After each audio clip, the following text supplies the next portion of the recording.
It was nearly 4 years ago when the Agincourt Recreation Centre was gutted by a devastating fire. The water that's coming down the slide behind me, it's a far cry from what was coming from the roof in 2019.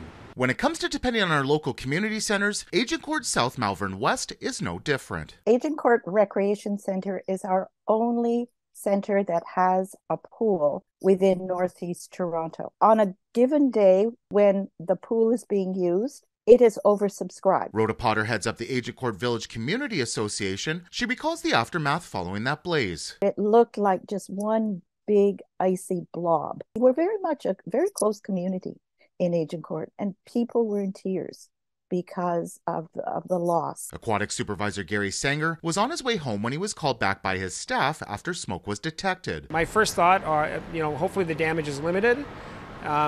This is a significant operation for us, for our communities in Scarborough. No one was injured, but the scale of the damage was extensive. Much of the ceiling covering the pool caved in. The damage was significant, and we joke around a lot about, can swimming pools burn? Well, the answer is yes, they can. The fire spread along the roof line across the building. That was one of the rafters in the pool area. That was between the tongue and groove and the shingles.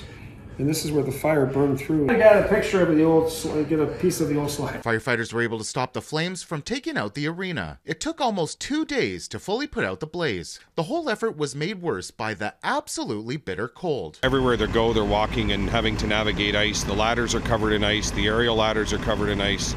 So it was a tough night. A large portion of the damages weren't actually caused by the fire. All the vital mechanics in the basement were ruined after sitting in 5 feet of water. What's interesting is some areas, like the trees in the lobby, weren't touched at all. Meters to this side, there's horrible damage at the time. This bulletin board is exactly the way it was before the fire. It cost around $25 million to rebuild this centre. In the end, most of it covered by insurance. But the cost still isn't fully clear. For the 2 years that followed, Sanger had a hand in getting this place back open in 2021, even picking tiles and overseeing upgrades that made the building more inclusive, such as low kitchen counters, low-impact flooring, and new snoozling room equipment. While it was horrible, there was also a little bit of a blessing here because we could upgrade some standards. With the centre up and running for a year and a half now, Sanger says the ordeal reiterated what many already knew. You really see the value that a community centre like this plays in the community after you see some of the devastation. And while it was nice to go to some other recreation centres around and see some of the people from Agincourt, I think this was their home and they wanted to come back here. For more on the centre's rebuild, head to citynews.ca. In Scarborough, Nick Westoll, City News.